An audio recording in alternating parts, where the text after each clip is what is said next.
presidente Jair Bolsonaro foi preso preventivamente pela Polícia Federal na manhã do último sábado, dia 22, em Brasília, por ordem, é claro, do Supremo Ministro Supremo, o Supremo Alexandre de Moraes.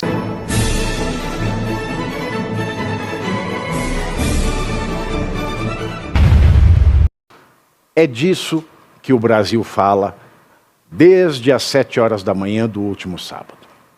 O ex-presidente Jair Bolsonaro foi preso preventivamente pela Polícia Federal na manhã do último sábado, dia 22, em Brasília, por ordem, é claro, do Supremo Ministro Supremo, o Supremo Alexandre de Moraes. A Polícia Federal alegou risco à ordem pública e de fuga de Bolsonaro durante uma vigília que foi convocada pelo senador Flávio Bolsonaro na frente do condomínio do pai. Na decisão em que autorizou a prisão, Moraes também citou que Bolsonaro violou a tornozeleira eletrônica por volta da meia-noite, mais especificamente aos 8 primeiros minutos do sábado, com a intenção de fugir. Mesmo sem ser denunciado, o ex-presidente estava em prisão domiciliar desde o início de agosto, no âmbito do inquérito para apurar a atuação de seu filho Eduardo Bolsonaro nos Estados Unidos, com o objetivo de interferir no resultado do processo da suposta trama golpista, ao qual ele recebeu a condenação, à exceção do voto do ministro Luiz Fux. Na sexta-feira passada, véspera de ser preso preventivamente pela Polícia Federal, Jair Bolsonaro recebeu a visita de 4 dos seus 5 irmãos: Vânia, Solange, Denise e Guido. O único que não participou da visita foi Renato Bolsonaro. Segundo o colunista Igor Gadelha, Bolsonaro jantou sopa com os irmãos e também com 2 de seus cunhados, sendo um deles Eduardo Torres, que é tratado como irmão por Michele, além da filha mais nova, Laura. Inclusive, Guido Bolsonaro, Eduardo Torres e Laura estavam na casa na hora em que os policiais chegaram para prender Bolsonaro antes das 7 horas da manhã do sábado.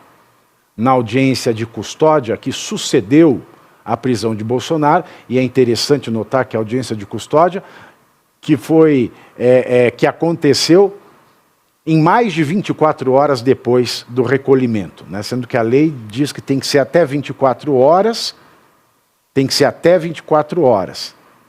Ela não dá alternativa, mas é o STF, eles podem tudo. Né? Que aconteceu ontem, domingo, dia 23, Bolsonaro disse, nessa oportunidade, que a tentativa de avariar a tornozeleira eletrônica aconteceu por conta de um surto e certa paranoia relacionados ao uso de medicamentos, negando qualquer motivação de fuga. Bolsonaro citou uma alucinação de que tinha alguma escuta na tornozeleira e que usou um ferro de solda para tentar abrir a tornozeleira, mas que abandonou a tentativa depois de cair em razão, comunicando que havia feito aos agentes. Aliás, a violação da tornozeleira, segundo a imprensa, agrava a situação de Bolsonaro e diminui as chances para que ele consiga o benefício da prisão domiciliar nos autos da ação penal da trama golpista. O advogado de Bolsonaro, Paulo Cunha Bueno, disse que a tornozeleira danificada é narrativa e que não teria como o cliente fugir, já que sua casa é monitorada por agentes federais. Aspas. A tornozeleira eletrônica foi apenas para causar humilhação ao presidente. Desconheço qualquer indivíduo no Brasil com tornozeleira eletrônica que tenha uma escolta permanente na porta de sua casa. Fecho aspas. Quanto aos remédios utilizados por Bolsonaro, eles podem, de fato, causar alucinações dependendo da dosagem. Em entrevista ao UOL, o presidente do Conselho Regional de Farmácia de São Paulo, Marcelo Polakov, e a médica psiquiatra Natasha Gunning confirmaram que o uso do anticonvulsionante pregabalina e do antidepressivo sertralina podem ter provocado um surto em Bolsonaro. E um relatório feito por médicos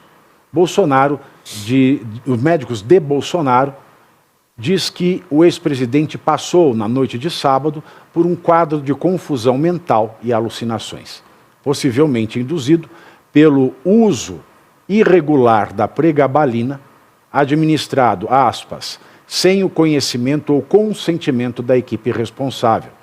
Essa reação levou à suspensão do remédio, segundo o mesmo documento, aspas, sintomas residuais até o momento. E hoje, por unanimidade, por 4-0, já que a primeira turma hoje é composta por 4 e não 5 ministros, a primeira turma do STF decidiu manter a prisão preventiva de Bolsonaro. Na votação, os motivos alegados pelos ministros sinalizam que o ex-presidente não deve retornar à prisão domiciliar tão cedo.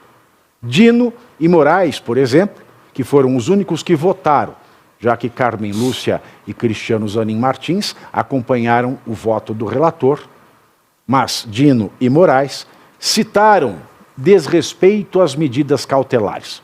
Os ministros também consideraram que a atitude de Bolsonaro de tentar violar a tornozeleira foi intencional e consciente, ignorando a tese e os pareceres médicos de que o ex-presidente estava em alguma espécie de surto psiquiátrico.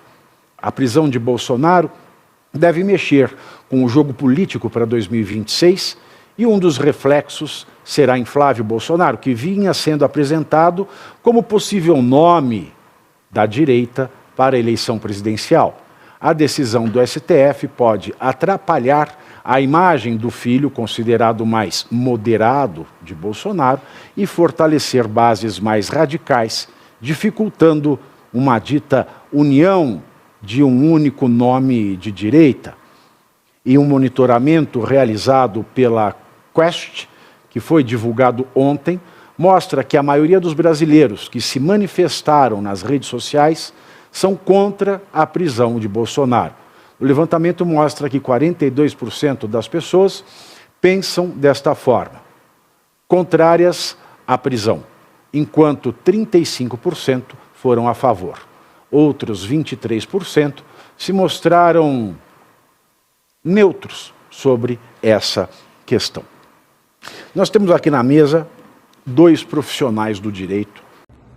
E você aí já está preparado para ter todos os argumentos para dizer que Marx não foi um cara legal, para dizer que o comunismo não é um lugar para diversidade, para desmontar essa grande fake news histórica da esquerda, que é repetida por nossos professores de história, de geografia, de sociologia, que é repetida nas universidades, que é repetida nos livros. Está preparado para dizer por que Marx não era um cara legal e por que todo marxista raiz também não é, e por que o comunismo é terrível? Você já leu nos Anais de Marx? Pois é, aqui nesse livro você vai encontrar tudo o que você precisa saber para responder aquele sabichão que diz que Marx é um cara legal, pois não é. Leia agora, nos Anais de Marx, a trolha do comunismo transviado para encaçapar idiotes, à venda em todas as livrarias do Brasil, pelo site ou nas lojas físicas. Não deixe de ler.